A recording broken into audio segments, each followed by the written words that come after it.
aku tidak aneh-aneh, hanya satu keanehanku, yaitu menyenangkan hati Tuhan. Amin.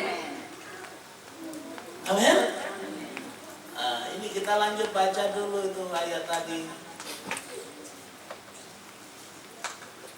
Ayat 11. Dari Roma 6 tadi. Demikian hendaknya kamu memandangnya bahwa kamu telah mati bagi dosa, tetapi kamu hidup bagi Allah dalam Kristus Yesus. Sebab itu hendaklah, ayat 12, perhatikan baik-baik. Sebab itu hendaklah dosa jangan berkuasa lagi dalam tubuhmu yang fana, supaya kamu jangan lagi menuruti keinginannya, ayat 13. Dan janganlah kamu menyerahkan anggota-anggota tubuhmu kepada dosa untuk dipakai sebagai senjata kelaliman, tetapi serahkanlah dirimu kepada Allah sebagai orang-orang yang apa? Dahulu mati, tetapi yang sekarang hidup. Dan serahkanlah anggota-anggota tubuhmu kepada Allah untuk menjadi senjata-senjata kebenaran. Sebab kamu tidak akan dikuasai lagi oleh dosa, karena kamu tidak berada di bawah hukum Taurat, tetapi di bawah kasih karunia. Amin. Lalu kita baca ayat 18, loncat. 1, 2, 3. Kamu telah dimerdekakan dari dosa dan menjadi hamba kebenaran. Tengok kiri kanan Bapak Ibu dan katakan begini, kita tidak lagi menjadi hamba dosa. Kita tidak lagi menjadi hamba dosa. Amin. Sekarang menjadi hamba kebenaran. Amin. Pikirannya tidak dosa, perasaannya enggak dosa. Sudah dibaharui, sudah dibasuh, dibersihkan dengan kuasa darah Yesus. Jadi ciri khas orang yang dikatakan mencintai Tuhan, mengasihi Tuhan, yang hidup di dalam kebenaran, berarti mereka berkata, berani berkata tidak terhadap dosa. Amin. Amin.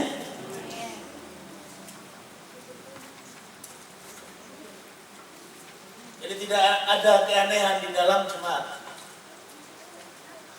Karena Tuhan melayani sesuai dengan aturan firman. Dia akan melayani sesuai aturan firman. Pak Salmon jalan dengan istri, jangan jalan dengan istri orang. Kalau melayani, boleh ada wanita yang lain, tapi harus ada ibu diangkat Salmon sama wanita yang lain yang bersamaan dalam tim PI. Jangan Pak Salmon bilang, mama tinggal saya dengan ibu Luz saja.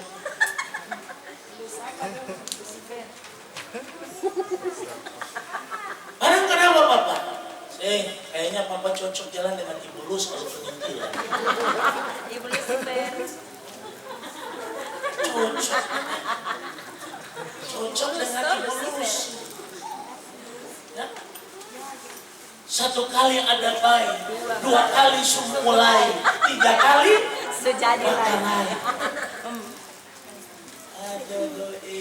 Makanya pelayanan jadi rusak gara-gara begitu.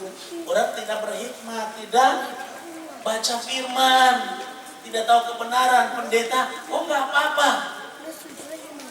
Semua tim PI saya wanita. Ya bagaimana ini pendeta? Tidak ada pria yang lain, orang pembini semua di belakang. Sementara ibu gembala tinggal di rumah. Nah ini juga gawat. Lastenya kan endingnya jadi lain. Banyak masalah yang terjadi. Ada gereja-gereja karismatik, persoalan keuangan bisa dipulihkan. Tapi kalau perzinahan, hamba Tuhan tak putar tak balik dengan perzinahan, selesai. Makanya kita harus hidup benar supaya hidup kita diberkati. Amin. Jadi kita lihat ciri-ciri orang yang tidak memberontak melawan Tuhan, tidak menantang Tuhan, ya, tidak membuat Tuhan gusar, marah, tidak sombong. Ya, kalau mau ditegur, mau diarahkan, buka hati untuk Tuhan, bicara, berpihak hanya kepada Tuhan, tidak berlaku busuk sama Tuhan, tidak tegar tengkuk, kepala batu, ya, mau diatur, bersedia dididik. Ini ciri-ciri dari orang yang tidak memberontak melawan Tuhan. Mau diberkati Bapak Ibu? Sederhana sekali, jangan sama seperti Israel. Nah, Alkitab berkata ketika Musa sudah selesai waktunya dengan Allah, Dia sudah menerima dua loh batu yang di dalamnya ada 10 hukum Allah. Dia turun. Tapi sebelum dia turun, Bapak Ibu, Tuhan sudah omong sama dia, bangsamu itu. Waduh, ini Tuhan sudah bilang sukumu itu, suku kurang ajar. Ini Bapak Ibu bisa lihat, ya. Satu saat saya ditelepon, kebetulan waktu saya sekretaris daerah DPSD BPD Maluku, saya ditelepon, ada pendeta yang aneh-aneh. Lalu ketua BPD-nya telepon sama saya, Pak Bakir tolong lihat Pak Bakir punya suku-suku itu. Bilang suku lagi, kan gak enak. Ya. Harusnya bilang, Pak Bakir tolong lihat itu, kita punya anak-anak buah itu, hidupnya nggak benar itu. Ini pakai suku lagi. Kayaknya sudah jengkel ketua BPD-nya. Saking karena jengkelnya dia bilang, Pak Bakir tolong lihat itu, Pak Bakir punya suku-suku itu. Dari Maluku Tenggara Barat, dari Maluku Tenggara, dari Maluku Barat Daya. Lihat orang-orang malah kalah uang itu senjata. Ini sama Tuhan bilang sama Musa. Musa lihat itu sepun bangsa itu, sepun suku itu, sepun turunan yang saya tahu diri. Aku sudah capek bawa kalian dari tanah perbudakan, lewati segala kesukaran, ini lagi buat yang aneh. Jadi Bapak Ibu, kita perhatikan ini kebenaran firman Allah. Ternyata Tuhan sudah memberikan konfirmasi sama Musa. Musa, bangsamu itu caranya sudah tidak benar. Bangsamu itu mereka sudah melakukan hal yang durhaka kepadaku. Perhatikan firman Tuhan. Ayat berapa itu dikatakan demikian? Ayat 7. Berfirmanlah Tuhan kepada Musa, pergilah turun, sebab bangsamu yang kau pimpin keluar dari tanah Mesir telah rusak lakunya. Aduh, kalau dibilang begitu, musibah. Orang ini kita lagi gumuli keadaan perjalanan ini, mereka buat hal yang tidak benar lagi. Lalu ayat 8, segeras juga mereka apa? Menyimpang dari jalan yang aku perintahkan kepada mereka. Mereka telah membuat anak lembu tuangan, dan kepadanya mereka sujud menyembah dan mempersembahkan korban sambil berkata, hai Israel, inilah Allahmu yang telah menuntun engkau keluar dari tanah Mesir. Siapa yang ngomong itu? Harun lagi. Aduh, ayat 9 lagi firman Tuhan kepada Musa, telah kulihat bangsa ini, dan sesungguhnya mereka adalah suatu bangsa yang tegar tengkuk. Kalau batu sombong kurang ajar, sebisa diatur. Waduh, Tuhan begitu marah sama Israel. Tapi yang luar biasa, kita lihat profil daripada kepribadian seorang hamba Allah. Musa berdiri di tengah-tengah situasi ini. Bukannya dia bilang sama Tuhan, ya Tuhan, hantam Tuhan, hantam, saya tahu diri, hantam Tuhan, habisin Tuhan, bakar Tuhan, potong Tuhan. Musa nggak ngomong begitu. Kita lihat perkataan Musa sama Tuhan. Haleluya. Lalu Tuhan bilang apa? Oleh sebab itu biarkanlah aku supaya murkaku bangkit terhadap mereka, dan aku akan membinasakan mereka. Tetapi engkau kubuat menjadi bangsa yang besar. Bukankah ini Musa aman? Tetapi Musa katakan pada ayat 11, 1, 2, 3. Lalu Musa mencoba apa? Melunakkan hati Tuhan Allahnya dengan berkata, mengapakah Tuhan murka-Mu bangkit terhadap umat-Mu yang telah Kau bawa keluar dari tanah Mesir dengan kekuatan yang besar dan dengan tangan yang kuat? Mengapakah orang Mesir akan berkata, Dia membawa mereka keluar dengan maksud menimpakan malapetaka kepada mereka dan membunuh mereka di gunung dan membinasakannya dari muka bumi? Berbaliklah dari murka-Mu yang menyala-nyala itu, dan menyesallah karena malapetaka yang hendak Kau datangkan kepada umat-Mu. Musa justru di tengah-tengah situasi itu, Musa berdiri sebagai hamba Allah. Tuhan maaf, tapi boleh saya ngomong? Jangan kau apa-apakan umat. Sampai-sampai kalau kita baca ayat selanjutnya, Musa memberanikan diri dan Musa bisa berkata sama Tuhan, kalau sampai Tuhan murka kepada bangsa ini, hapuskan saja namaku di dalam buku kehidupan. Waduh, ini seorang hamba Tuhan yang terbukti integritas. Walaupun dia lihat orang sudah salah, tetapi dia tidak membinasakan, dia tidak memurkai, tetapi dia menegur. Tetapi harus ada kesempatan untuk mereka memperbaiki diri mereka. Jadi kalau kita dalam masalah, dalam dosa yang kita lakukan, kalau kita sadar, puji Tuhan, kesempatan Tuhan mau memperbaiki kita. Amin. Jadi kita harus mau diperbaiki. Musa, dia sebagai hamba Tuhan, dia bilang sama Tuhan, Tuhan jangan binasakan mereka.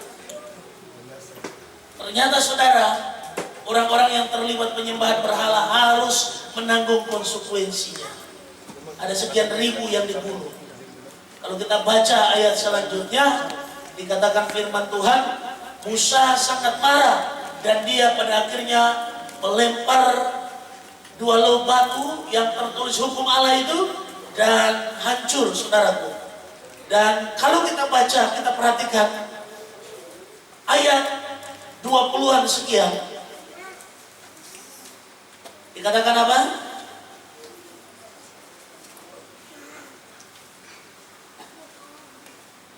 Kita lihat bagaimana Tuhan murka kepada orang-orang yang terlibat dosa penyembahan berhala. Ayat 29 berkata begini, kemudian berkatalah Musa, baktikanlah dirimu mulai hari ini kepada Tuhan, masing-masing dengan membayarkan jiwa anaknya laki-laki dan perempuan dan saudaranya, yakni supaya kamu diberi berkat pada hari ini. Keesokan harinya berkatalah Musa kepada bangsa itu, kamu ini telah berbuat dosa besar, tetapi sekarang aku akan naik menghadap Tuhan, mungkin aku dapat mengadakan pendamaian karena dosa itu. Haleluya. Ini Musa ini orang hebat ya. Nah, ternyata dia bisa lagi melunakkan hati Tuhan. Dia datang sama Tuhan. Dan saudara-saudara, dikatakan ayat yang ke 25, 26, 27. Ketika Musa melihat itu bahwa bangsa itu seperti kuda terlepas dari kandang, sebab Harun telah melepaskannya sampai menjadi buah cemooh bagi lawan mereka. Maka berdirilah Musa di pintu gerbang perkemahan itu serta berkata, siapakah yang berpihak kepada Tuhan? Datanglah kepadaku. Lalu berkumpullah kepadanya seluruh Bani Lewi. Ayat 27 bilang apa?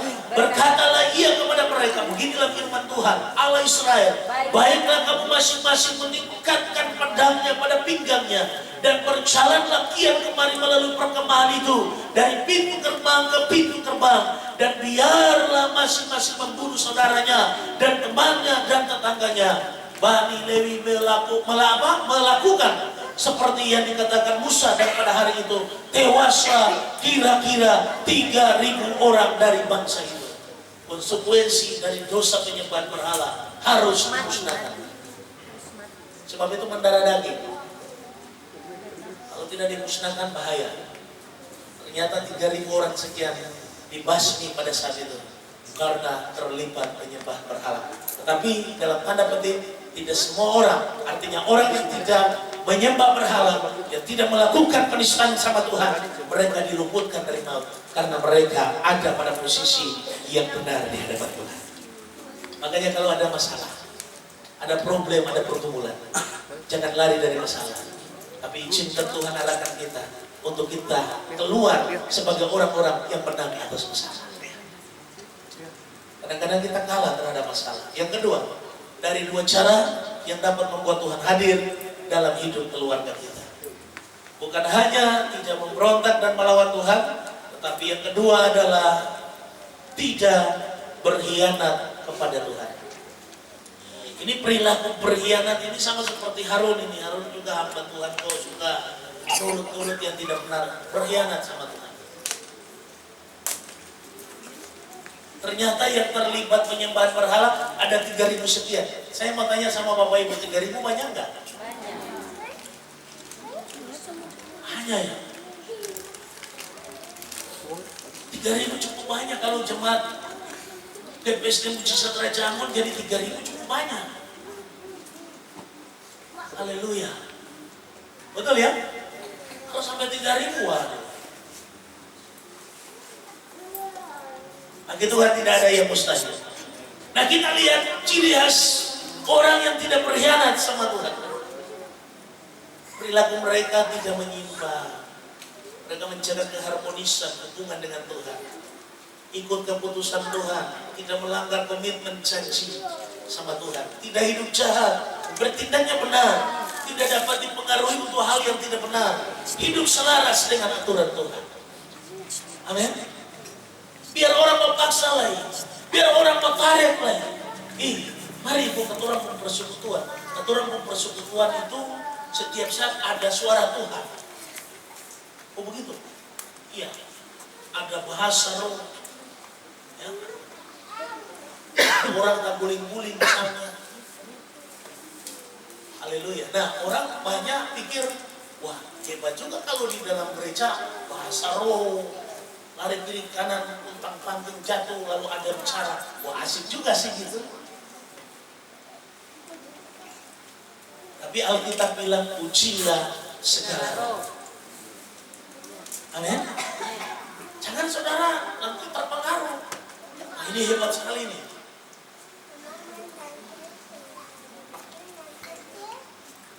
Apalagi kalau pendetanya sudah pakai atribut yang aneh-aneh, sudah pakai mahkota raja, sudah pakai tongkat, lalu pakai tongkatnya pakai baterai lagi nyala-nyala, pakai nyala-nyala lagi, niu-niunya lagi. Tongkat Musa. Sudah ada di Ambon itu. Ada.